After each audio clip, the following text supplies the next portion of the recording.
You're listening to an episode recorded during the time Innovation Fuel was part of University Canada West. We are proud and grateful for the work we've done together, and we want to thank the university for being in our podcast. We are now excited to continue the journey of Innovation Fuel into its next chapter. Thanks for listening.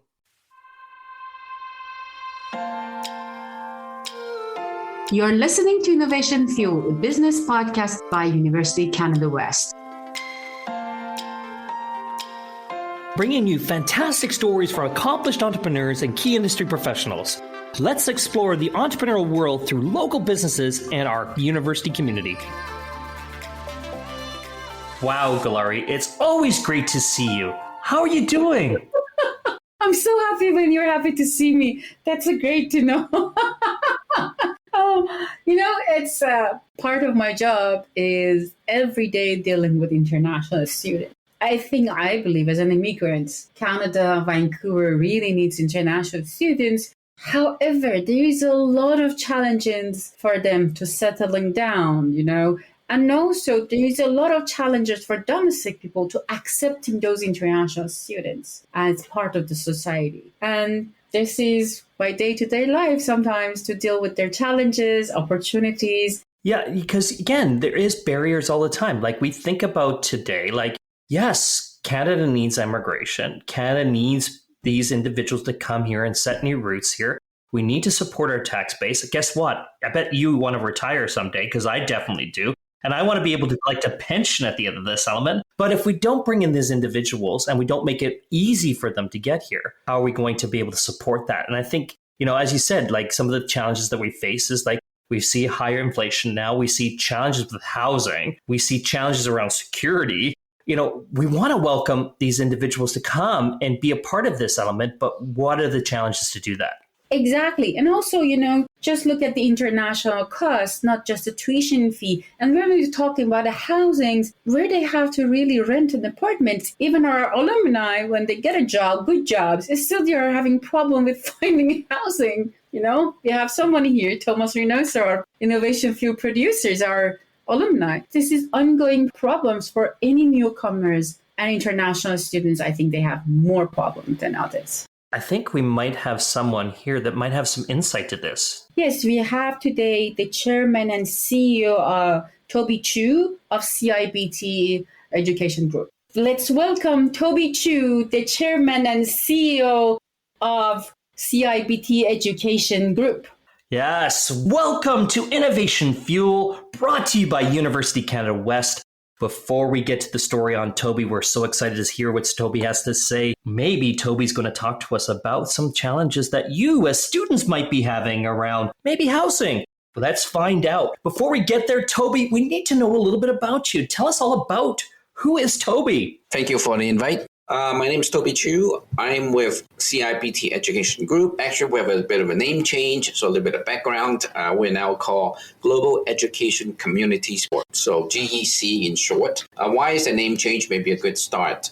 We started about 30 years ago as an education institution. We own Sprague College. We educate about 10,000 students per year. And then about 10 years ago, we started facing some challenges in terms of international students or even domestic students coming to study in Vancouver. Things become so expensive in terms of housing, try to find a place, or you can't find a place at all. So we started on the venture of student housing. So that was about close to 10 years ago now. Besides the education side of things, now we own about $1.3 billion worth of real estate portfolio, where we accommodate students coming to study in Vancouver. We're including all the services from other than the facilities itself, housekeeping, furnitures, and all that, so that students can just move in with a pair of luggages. So that's sort of how we added value.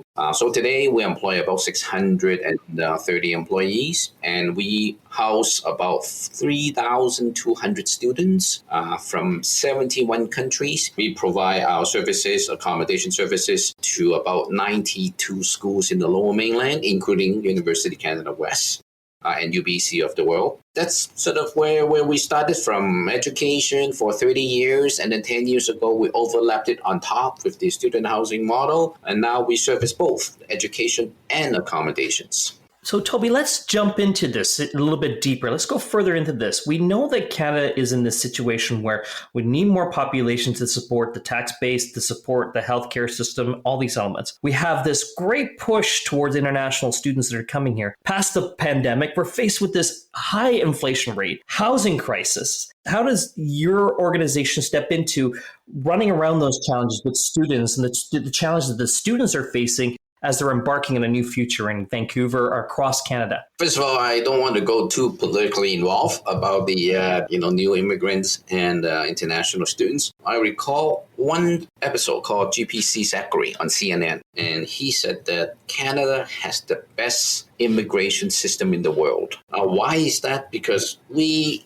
look for people with knowledge, skills, both languages as well as their special skills, so that we can boost our population. And as such, any new immigrants or new international students arriving, they're actually helping our economy. They are contributing and helping to grow the country. We need more people. I mean, we're all in an aging group. And as population getting smaller and smaller, hey, who's going to pay for the pension plan?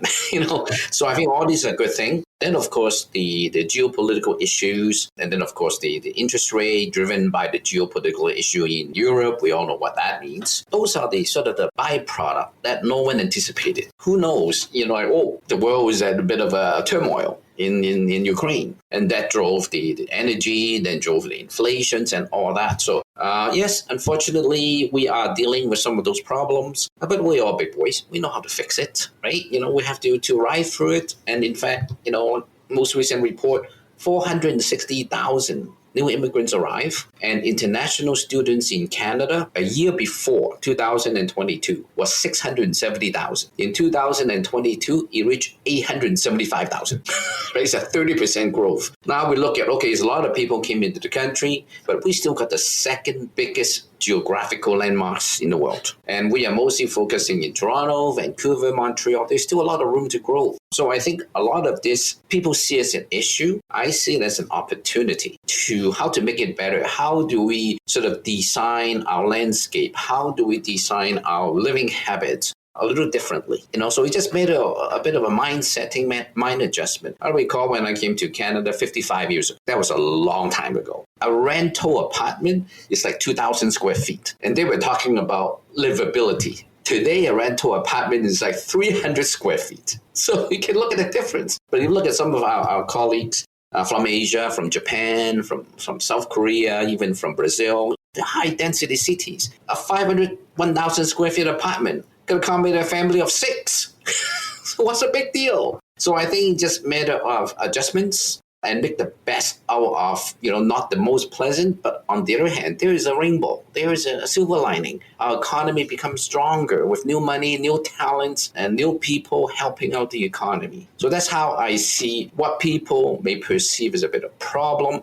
I don't think it's a problem if we know how to deal with it. If the community and the new generations say, hey, less driving, less green, more green, we all have challenges. So I don't think the housing, it is a crisis, but it's not something that is insurmountable. Okay, so I have questions about CIBT and the challenges of the growth. So what is your most demographic areas of students? Currently, we have about 10,000 systems in our system. About 5,000 are domestic or Canadian students. We have about 16 Canadian campuses located within British Columbia, mostly in Vancouver, Surrey, Victoria, and the Kelowna, Kamloops, Prince George, etc. And then through our language school, Sprachaw Language College, we educate another 5,000 per year. And that would be students from 40, 50 different countries. And for those international students, what they are seeking for when they are coming to Vancouver? I think it's a combination of certain demographic group may look for a longer term, maybe immigration, maybe work experience. Certain type may just want to learn, live, and enjoy another culture and then go home. There's never one broad stroke of what are they looking for.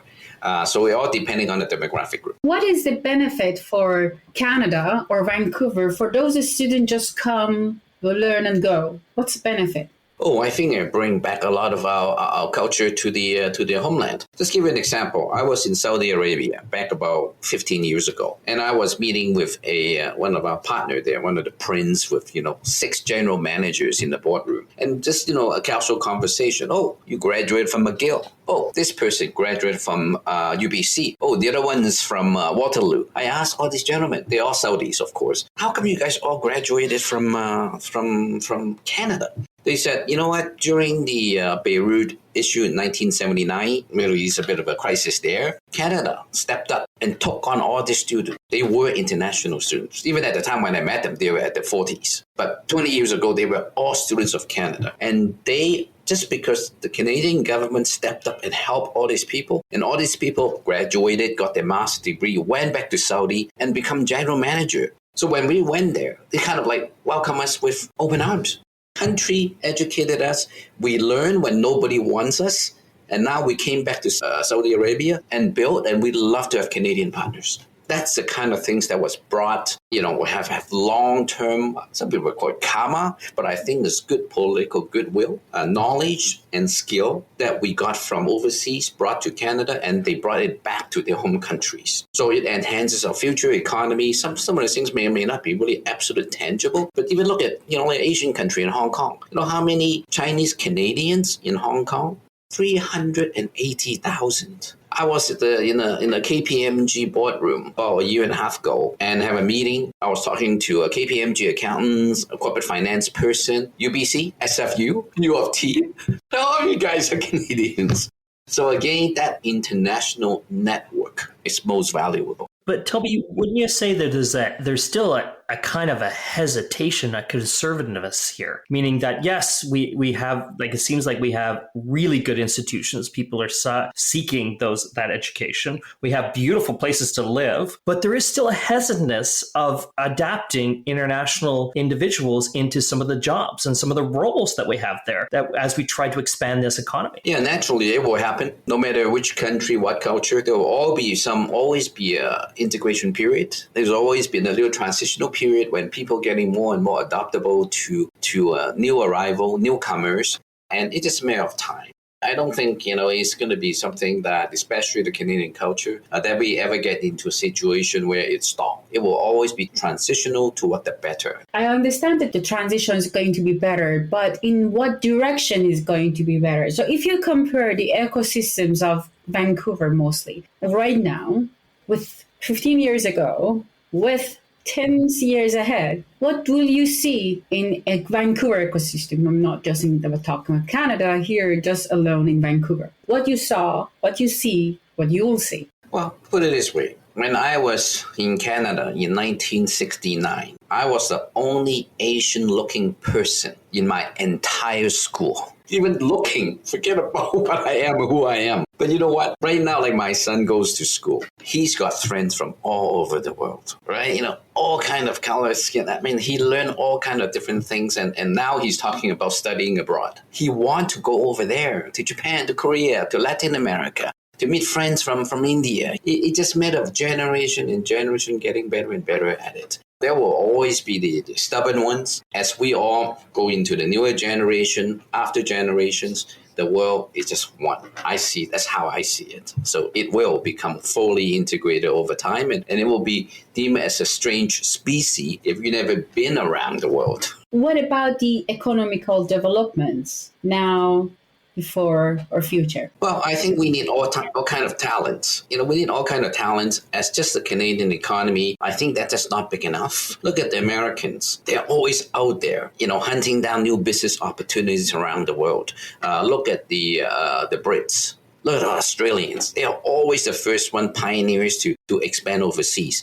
Now, if you're going to think about expansion overseas, what kind of knowledge do you need? You're going to need some of these international students who came from that region and help you to open up that business opportunities. So I think all those are very positive things, it all depending on how people perceive it, and that's how they would contribute. Let's say if I want to expand into Japan. Do I need a former Japanese international student to help me to open up that market? Or we just want to continue dealing with the 38 million in the economy? We have to go beyond thinking about exporting Canada instead of just domestic. So that's how I think all the international students will ultimately contribute to the economy by bringing their knowledge, their network from overseas, and their language skills. So all these are, I think, the positive contributions. So you are saying that it's more about exporting and importing of the talents. What about goods and products? Because, as you said, that there's a huge network between all of those immigrants, but there is a lot of trading issues that we have in Canada in terms of expenses, in terms of costs, in terms of legal issues. So what about those aspects? Well, there's no different than any other business. No matter what you do, you can go down south to the border, you still face the same thing, right? So I don't see that as a problem. It's a learning curve, that's all. So it's no different than here doing business in Quebec. Even that is a learning curve. So no, I don't see that as a problem. It's better of, in fact, you can overcome those problems much easier with, the local culture type. That knows what's going on over there.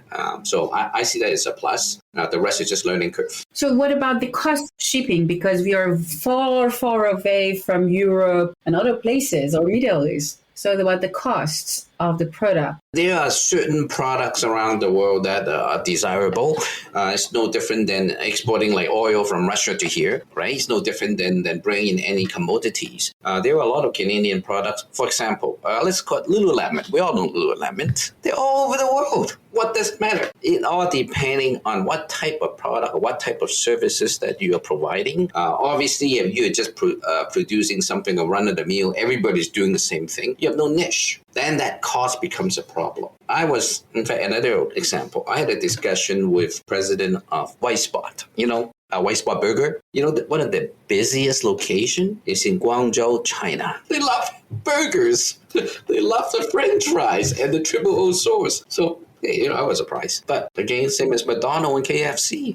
We think about this because what I'm hearing, Toby, is that Canada has a current culture and a cultural values, but it seems like Canada's cultural values need to shift because you talk about the United States, you talk about Hong Kong, you talk about Britain. These are very different ways of thinking, meaning they're much more risk taking than we are. We're a very conservative society. How do we shift that element? How do we shift that perspective to meet this future Canada that we think that will support more of these immigrants and bring more into these immigrants to support our economy? I think to a large extent, it's depending on the type of business or industries that we're talking about. For certain industry, it may not be suitable to go abroad. They see that it's not a product that we may need. But on the other hand, there could be other things that we may need from them. For example, when the global economy was not doing too great in 2008 or throughout the past couple of decades, the global economic cycle turns. When Europe's doing really well, North America Asia may be doing really well. And then when Asia is really bad, the rest of the world could be doing well. So let's look at the corporate finance world. When the market was weak, we have a strong economy in China back 10 years ago. And if I'm in the corporate finance world, I'm dealing with bankers. If some of our students graduated in the corporate finance, accounting, whatever, love to bring some of those capital here to build some of the things we want to build. So it all depending on the industry. Certain product may or may not be suitable to go overseas at a certain period of time, but certain industry could be. We could be bringing our product like Lululemon around the world.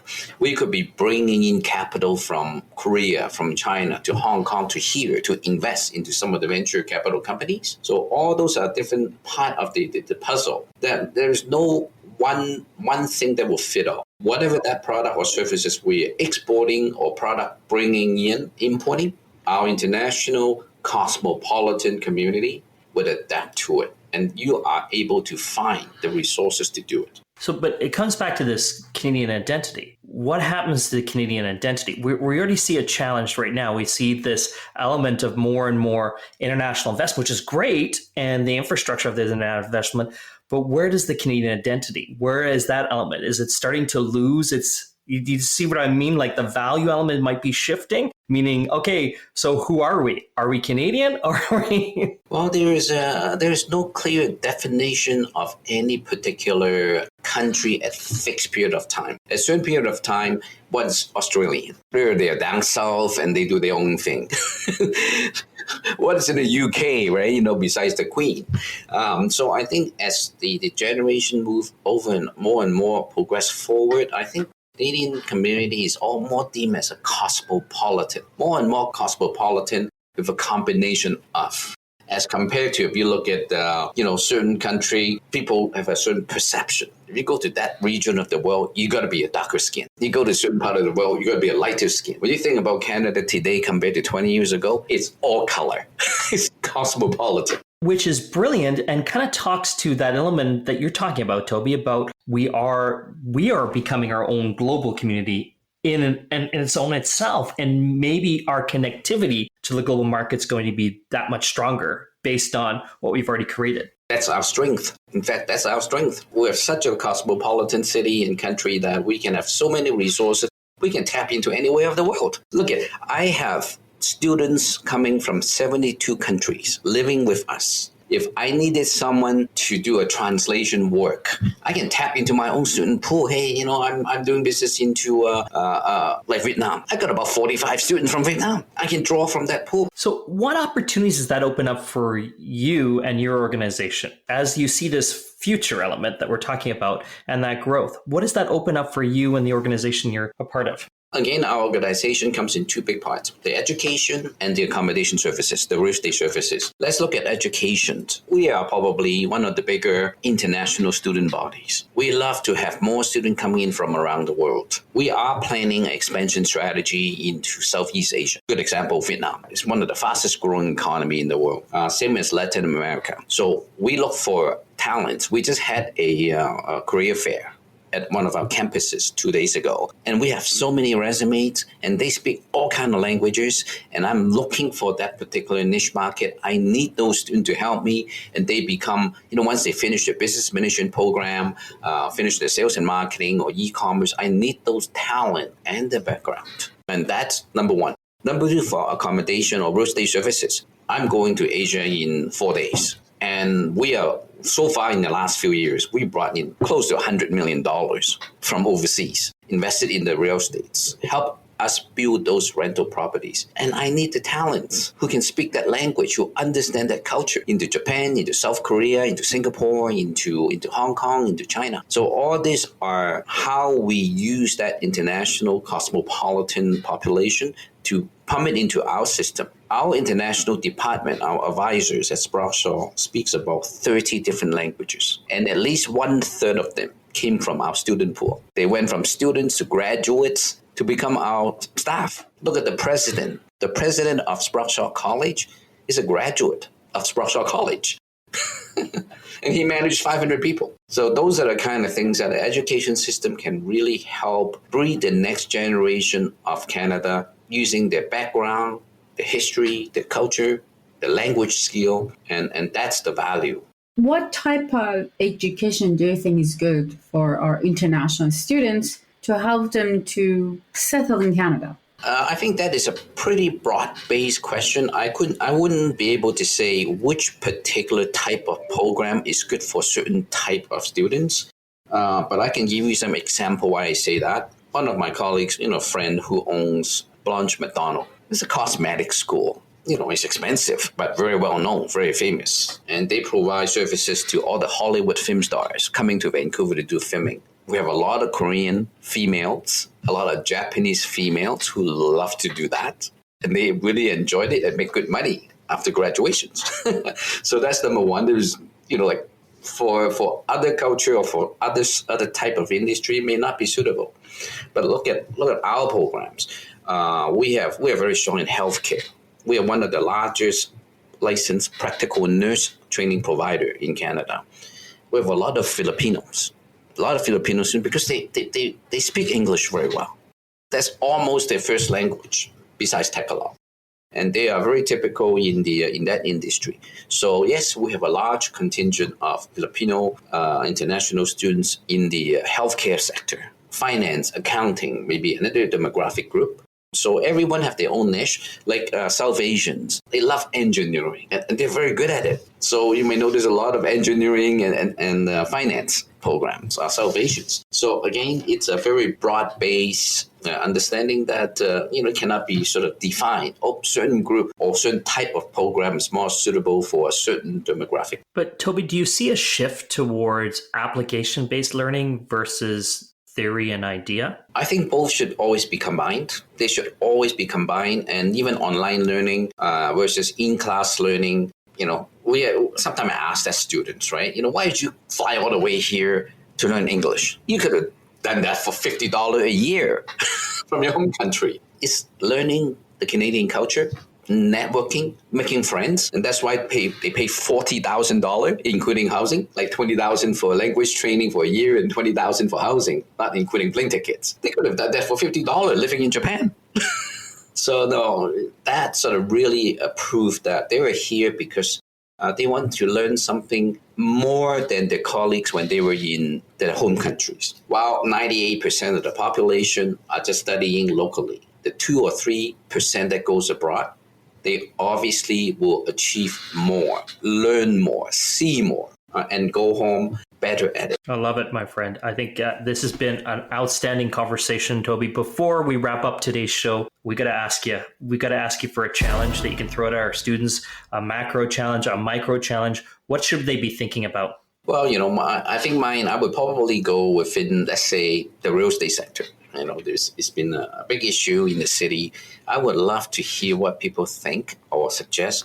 How could Vancouver create, how could we, 1 or 3 or 5 solutions can reduce that housing crisis? The government, the politicians have a one-track mind. Okay, I'm not anti-government or anything, but they often have one-track mind and say, by beating up the landlord, control the rent, and that way there will be lower rent for the renters. But then they haven't thought about when you start beating up the landlord will stop investing. Forget it. I'm just going to give it up. Make the supply chain even tighter. When there's less supply and the demand continue to grow, now what? The problem triples. So my challenge to your student is, what are your 3 or 5 or 2 suggestions that can sort of reduce this, provide more supply to the system, and make it more available to people who need to rent? So that is always a $1 million questions, and it won't be one answer fit all. It will be a combination of. I would love to see what people say. There may be some, more extreme ones. Just control the landlord. Don't allow them to increase the rent. That's what the City Hall is doing. But, I love, Toby, what you're thinking, because we need to think more innovatively. We got to think, if we want to support the growth that we talk about, we need the growth. We need to support, I want to eventually retire. How about you? I want to make sure there's a pension there for all of us. But yeah, we need that support system. So we need to be innovatively thinking. We need to think differently about how to solve this crisis. And I love it, my friend. Absolutely. That was great and awesome episode. So that was another episode of Innovation Fuel. Thank you, Toby. Thank you, Dave. Thank you. Have a good day. Thank you for listening to Innovation Fuel. We are on all podcast streaming platforms, Google, Spotify, and Apple Podcasts. Visit our website at www.ucanwest.ca/Innovation Fuel. Also, follow us on Instagram at innovation_fuel.